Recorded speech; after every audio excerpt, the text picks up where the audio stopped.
Hey, it's Michael Quinn here, downtown Manhattan on Pearl Street. Today we're going to visit one of New York City's most historic pubs, Fraunces Tavern. Let's head over there.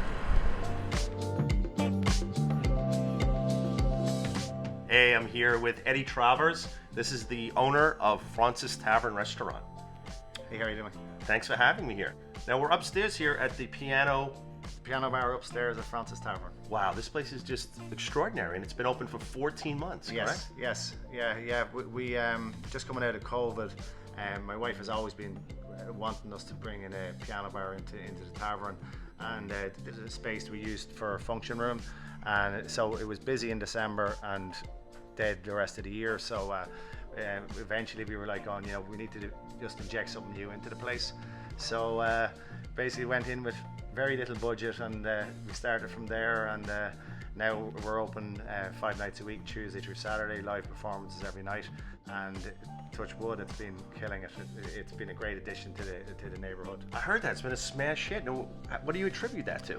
I think coming out of COVID, people wanted more than just kicking open your doors and serving food and drink. I think they wanted, when they were spending their money, to get an overall experience, an entertainment. Like we went for a year, 18 months with zero entertainment, and now people just want it's back, and they want something more for their money, basically. Yeah.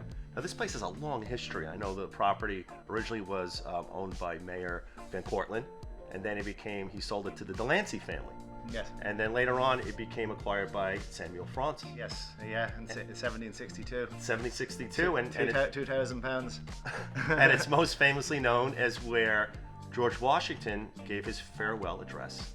Yeah. To the troops. Yeah. And I know also one time, it survived quite a bit of damage and fires, and I think even I had read that a British naval ship dropped a cannonball through the roof at one time in the 18th during the Revolutionary War. Yeah. I think that was their parting shot as they were leaving New York, when their spies told them what went on in this building.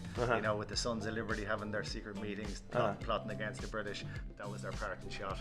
So yeah, it's been bombed. It was burnt 200 years ago. It was bombed again in the 70s. Yep, remember that. Hurricane Sandy, which was the one that we experienced most, obviously.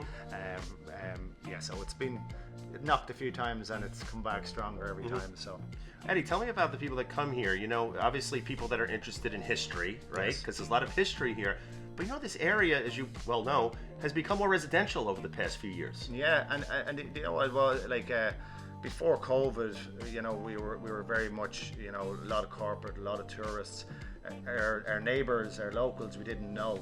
But then during COVID, like that period of time where we were serving outside in bubbles, we had tables out on the street. The street was closed. Yeah. We got to know the only people we had, because there was no tourists, there was no business people. The only people we had was our locals. And so as a result, we know our locals, the families that live around us, and so that's been a very nice addition to our business. Getting to know people who have been frequenting us for years, but we were too busy to know them.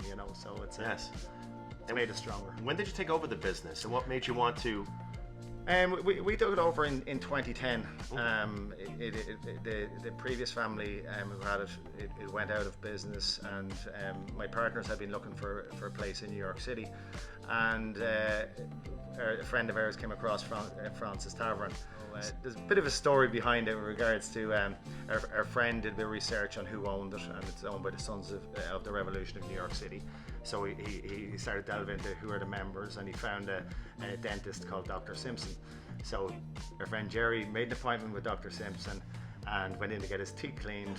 And when he was on the bench on the slab, he asked Dr. Simpson, "So what's the story with Fraunces Tavern? I've got some Irish friends of mine who are good operators and be interested." So the rest is history. A little tongue-in-cheek move. Yeah, absolutely. So can you give us a general overview of your items on the menu? Yeah, sure. Our chef, Jesus Guzman, we've been working with him for the last 7 years, and we've basically, our whole ethos is to get the best of what's local and the best of whether it be our steaks are grass fed, no antibiotics in our chicken. It's just the best of local, good food. So everything is prepared from scratch. Nothing is pre-blanched. Everything's made to order. So initially when we opened up, it was always people coming in saying, I need to be out of here in 10 to 15 minutes. Initially you try to do that, but eventually we got to the point where we said, you know what, there's a Burger King up the road. Yeah. If you want to order here, you're going to have to wait, but it will be worth it. And you want experience coming here too. Of course. It's a museum. It's a historic building. There's a lot to take in here, not just to get a quick bite and run. But sometimes New Yorkers can be a bit impatient, as you know. I know. I'm one myself. Yeah, I know what we're like. We're on the run all the time. Yeah. So it's we've really been building on our food. Now we got to the point where our menus are pretty much set. It changes seasonally, obviously, but there's some of the staples on our menu, like our chicken pot pie now. Like it's been incredible. Like during COVID for the restaurant week, New York Restaurant Week, and they did it to go. We put the chicken pot pie on that menu, and there was a line of bikes outside. Just absolutely flew out the door. It helped keep us alive during that difficult time, I bet. We also have our own brewery in Ireland, the Porterhouse Brewery, and we import our beers over to New York, and our own distillery, as in Dingle Distillery in the southwest of Ireland. So we do our own gin, vodka, and whiskey. So we're pretty serious about our booze here at Fraunces Ta. That's fascinating. That really adds to the whole, concept here. It's great that you reestablished the history here, but I also understand you have a museum. Yes, we do. Let's go and take a tour. Let's check it out. Yeah. Good. Okay, Mike, this is Scott Dwyer, our director here at the museum at Fraunces Ta. So I leave it to the expert. Absolutely. So Scott, tell me about this room. It's recreating a certain time period. Yep, so we're here in the museum's long room. This is George Washington's farewell site, where he said farewell to his officers after the Revolutionary War here in New York City. The week prior, we had said goodbye to the British officers when they evacuated the city for the last time. And following that celebration in the long room also, we said goodbye, Washington said goodbye to his officers. It was a very bittersweet occasion because it was a celebratory event, but also everybody was saying goodbye. It was a very long war. They had sacrificed and lost so much, so very emotional. But it was a great event, and afterwards Washington left the tavern, got on his barge, and went to hand in his assignment as general, and thought he would be done, but then came back to be inaugurated as the president, first president of the country, up at Federal Hall, just a couple blocks up the street. What I appreciate about it is the attention made to detail. I'm looking at this table here, and the size of the oysters. The oyster shells, they were oysters. Yes. And that played such a big part in the development of the area, right? And the foundation also, correct? Yep, that's where Pearl Street gets his name. So we're going to go into our newer exhibition, Governing the Nation from Fraunces Tavern, which talks about the Office of Foreign Affairs, today's State Department, when it was based here at the tavern from 1785 to 1788. So here we recreate the Office of Foreign Affairs as we know it to be here, based on one of the surviving cash books from the office that articulated all the expenses that the department purchased in the 10 years that it was during that period. So here we have 3 years of the office's time, and we talk about a lot of the important diplomatic exercises, events, negotiations that happened between here in New York and elsewhere in the world as the country was trying to figure out how to interact with their peers as an independent nation as they were trying to formulate what they were as a country right before the Constitution was signed a few years later. Wow, this is extraordinary. Thank you.